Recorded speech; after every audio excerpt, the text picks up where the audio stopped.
Good evening, ladies and gentlemen. I am Nemeka Onyeka Odeleri.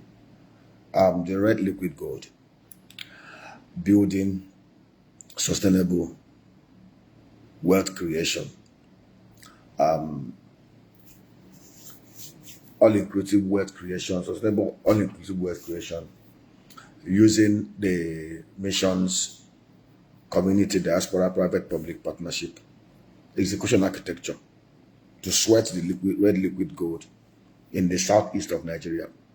Many will be wondering, what is the liquid gold? The red liquid gold is the palm oil, the palm kernel oil, and all the derivatives from the palm value chain. Many have wondered, why is this man so committed, so fixated with this? And you cannot invent the wheel. History is replete with exploits of great men. All we just need to do is to stand on the shoulder of those that have gone before us to build more. In 1965, Nigeria controlled 45% of the global palm oil market. Global palm oil production, 45% was from Nigeria. And as of today, that market is between 69 to $72 billion sized. 85% controlled by Indonesia and Malaysia. Nigeria is estimated to consume over 2.4 million tons of the palm oil, but we only produce about 1,050,000 tons, which is very, very shameful, very, very unfortunate. Over the last 5 years, we've imported almost ₦1 trillion worth of the palm produce from other parts of the world, which does not make sense. If you look at the revenue of the 4 regions then, the North, the West, the Midwest, and the South, and the old Eastern Nigeria, in 1965, you see clear that the old Eastern Nigeria had bigger revenue than the other regions. And most of this revenue came from the palm value chain. Michael Okpara, 39-year-old medical doctor, built massive wealth, created 214-kilometer agro-industrial belt over a period of 6 years. For those who are from Abia State, Cross River State, and Ebonyi State, there's a place called Ereyi Farm Settlement. Ereyi is a 4,200 hectare palm settlement. Some of the roads that Michael Okpara did then are still standing. I met an old man who told me how he stayed in Ereyi for 2 years without leaving that settlement. They had schools, they had hospitals. It was an agro settlement. That was how visionary Michael Okpara is. Most of the cocoa plantations you see today, rubber and everything, we are done by him. Ubudu Ranch. Very visionary man. Now, I was looking at Presco Resort. Presco is one of the, Presco PS is one of the palm oil, one of the palm oil value chain producing companies listed on the Flood Exchange. 2024 report. Presco today have planted land mass of 26,000 hectares.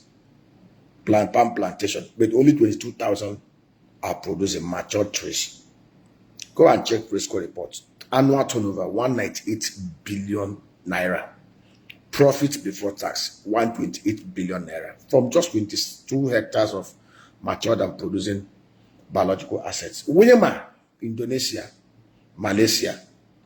Wilmar is a Fortune 500 company. Wilmar controls over 214,000 hectares of palm plantation, Tenera species.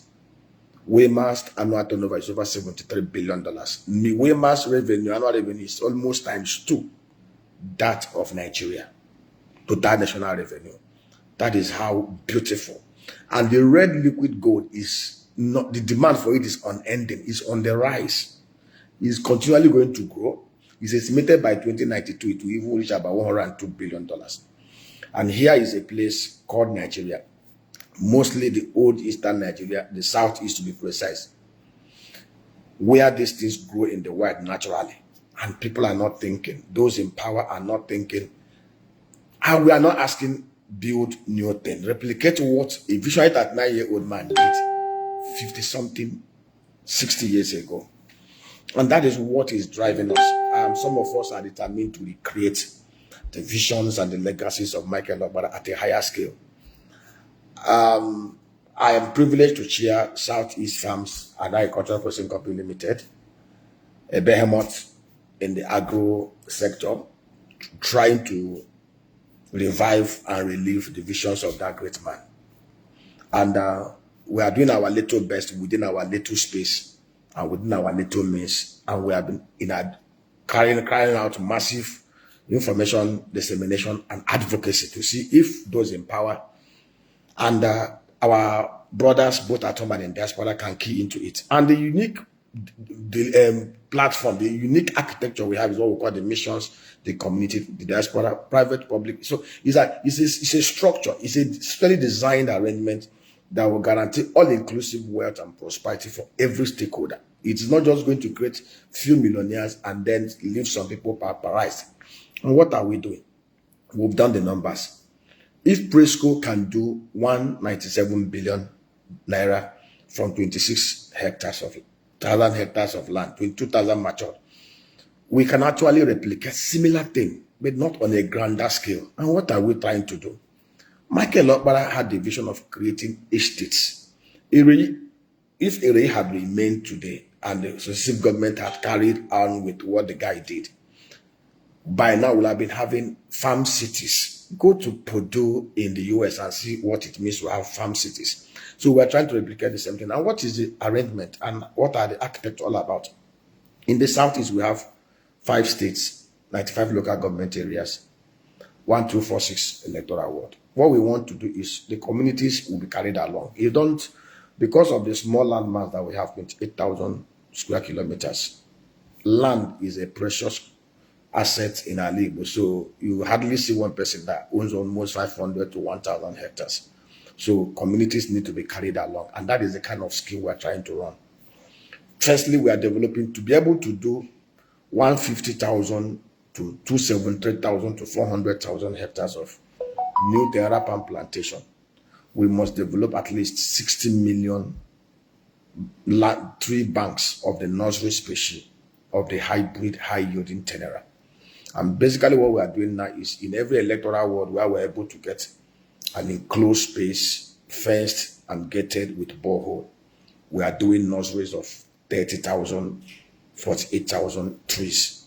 We are also doing the cocoa, 10,000, 30,000 trees. We are also doing the Moringa oleifera, 10,000, 20,000, 30,000 within that range. And basically that is it. That is what it's all about. That is what it's all about and nothing more. There is nothing to it. There is no sophistication. There is no gang. All we just need is to develop it. Then for the communities, basically what we're trying to do is very simple. We'll get them, bring 100 to 200 to 300 hectares of your land, as many as you can afford. The role of government is to provide security and infrastructure, because some of us have been burnt many times trying to go it all alone. We've done it many times in the past, and we've of course learned from our experiences. You know, in where I come from in Huboki, I went to a particular section of the land of the town that is not developed. A particular part of the town that is not developed, and I began to buy properties for self-uphold. Bought plenty land, and what I just wanted to do was to replicate a city, just a new city. We had plans, cashew plantations sprung up there. We did palm plantations there. We set up a 20,000 liter per day, all integrated, automated palm oil processing mill that produces CPO, have cracking machines, have boilers, have palm oil machines, have palm kernel cake producing machines. It was an integrated thing. We also set up a modern piggery within that area, because there was a river around that area that would draw water from. Everything was set before the insecurity set in 2020. And today we've practically lost everything there. That place is a no-go area. But we are not deterred. There are areas that have, in fact, the structures we are putting in place is structure that will guarantee in every cluster you have farm rangers. What is the role of government? We are going to have cooperatives. If you come to your community, your community is able to give us 100 hectares of land. Where government comes in is government, through the local government chairman, will provide infrastructure. At least if there is no road, provide little road. If it's 1 kilometer, it's 2 kilometers. Provide borehole, industrial borehole, and then make arrangements for security towers to be built there, where we have at least 6 to 10 armed security men permanently stationed there. We will parcellate the land. We set up a cooperative. It's a cooperative that is MCDPP owned. The community will value your land. Your land is your contribution. You are not bringing anything to the table apart from your land. We'll clear it. We'll bring an agronomist that will train your people on modern agriculture. If you want to do palm estate, we'll do palm estate. You want to do moringa estate, we'll do moringa estate. You want us to do cocoa estate, we'll do cocoa estate. We'll parcellate the land. If you have your diaspora sons who wants to subscribe to what we are doing, it's very transparent. They can subscribe 2 plus, 3 plus, 1 hectare, 2 hectares, depending on what they want to do. Very transparent. It belongs to them because it's their subscription. We are providing off-take. Everything that is produced here, we are going to off-take it. We are going to distribute it. We are going to sell it. So you're already guaranteed. There's an off-taker with bank guarantee, have capacity to off-take everything. And let me tell you what will happen. When we begin to develop agro parks, agro cities, wealth, let me tell you, there is no cluster that cannot generate between 5 to 10 billion naira in every community every year. We are not just doing the cash crops. We are going to be intercropping them with yam, with cassava, with pepper, with those things that can give quick money, with potato, those things that can give quick cash within the short period. These things are scientific.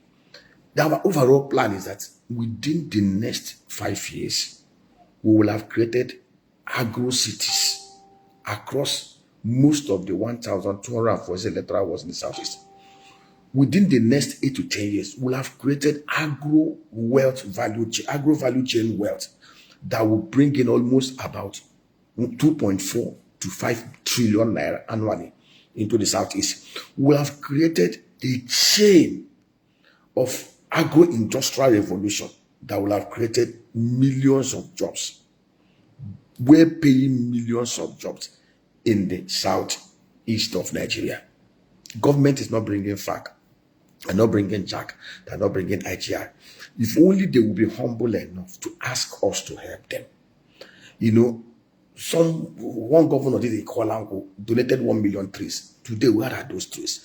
Other governors are following the same unproductive step. Agric is scientific. Agri-tech is the way to go. Mechanized agriculture. We're even bringing equipment. In every electoral ward, we will provide at least 3 mini tractors and 1 bulldozer. It's private sector provided. Government is not bringing money.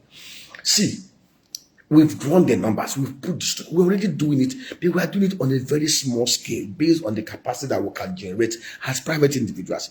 With government participation, let me tell you, once there is security and there is structure, do you know what will happen? In every of those communities, we even prefer the sons of the community to subscribe to the land so that they own the land. As the value of the assets goes on, the value of their properties go up. And of course, when you have development in cities and locations like that, new properties will begin to develop, economic activities will begin to boom, new settlement and settlers will begin to come in. Because those who will be coming to buy drums of oil, coming to buy trailer load of yam, may even have to look for hostels where they can lodge.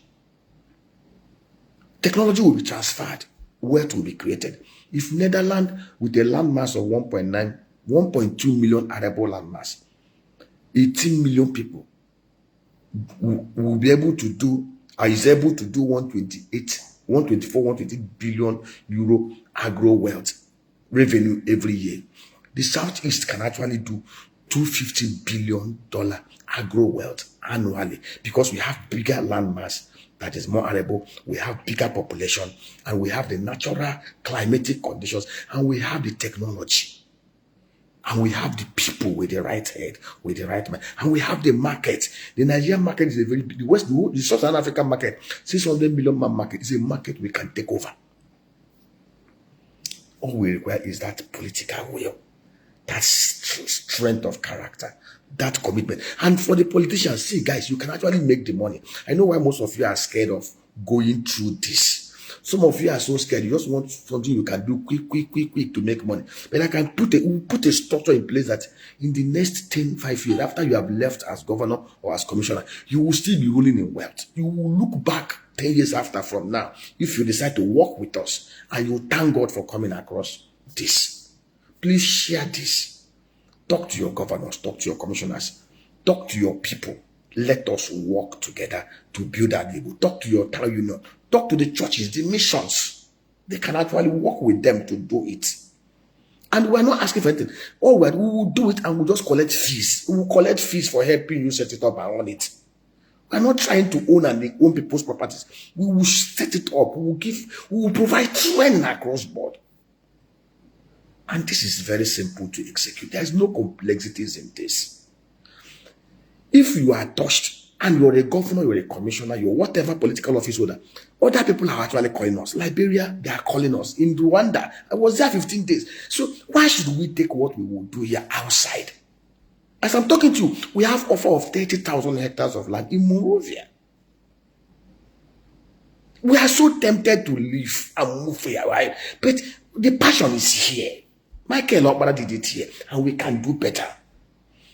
You can reach us on WhatsApp 090909000989 090909000989 or info@cefapco.com or cefapco@gmail.com. Contact us. Let us build all-inclusive prosperity and wealth for our people. Let us put in place structures that can enhance our security and eliminate criminality. May God help us in Jesus' name. Amen.